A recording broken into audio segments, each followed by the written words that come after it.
A $198 million economic impact to Jacksonville is at the center of a new study conducted by the University of North Florida. Professor Albert Lowe of UNF's Cawton College of Business looked at JTA's overall effect on the local economy during the fiscal year 2018. The study considered things like economic output, employment, labor, compensation, and tax payments that stem from JTA operations. Lowe says the study should give taxpayers and paying customers confidence that the JTA is a good return on investment. And even for those who do, they probably don't have a very good idea in terms of how much value they can place on JTA's operation and all the benefits it provides. Lowe found that customers who use JTA services as opposed to their own vehicles saved $34 million in 2018 on transit-related expenses.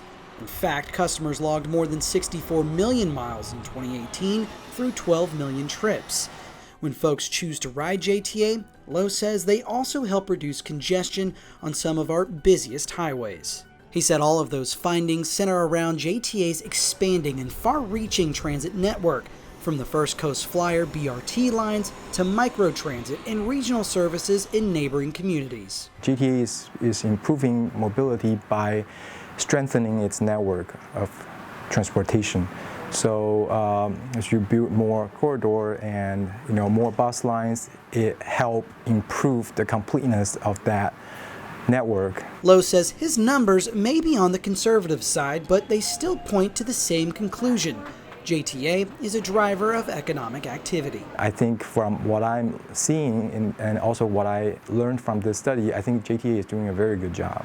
How you doing, ma'am? Thank you. How are you? I'm doing fine. You got it? Got it. Help me Yes, on sir. that. Thank you. Yes, ma'am. I think this study has shown that JTA is much more than just the bus company. JTA's Chief Financial Officer Greg Hayes helped spearhead Lowe's research. He said the most important takeaway for him is the bottom line. We have an economic impact on the community that goes far beyond just the services that we provide. For example, JTA's workforce, comprised of about 800 employees, generated more than $43 million in direct labor income and $122 million in direct economic output for the region.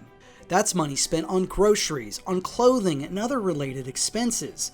Hayes says those details should give taxpayers a better understanding of how JTA's operations can also indirectly enhance the local economy. A large portion of JTA's funding comes from gas taxes and from sales taxes. So as a taxpayer-funded entity, it's important for us to show taxpayers what they're getting for their money.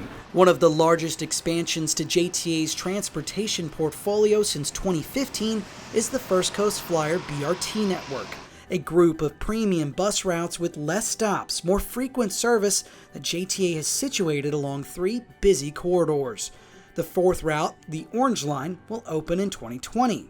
Hayes says through this study and JTA's own analysis, it's clear that economic activity along the First Coast Flyer corridors is having a massive impact for business owners and their customers. So we've been able to put a real value on the dollars. Construction starts and new businesses and things of that nature that contribute to the economic vitality of the community. As the JTA moves ahead in 2019, the thought of another study is already being considered. Not for this year, but definitely after the Jacksonville Regional Transportation Center at La Villa opens in 2020. In downtown, David Cawton, JTA, making moves.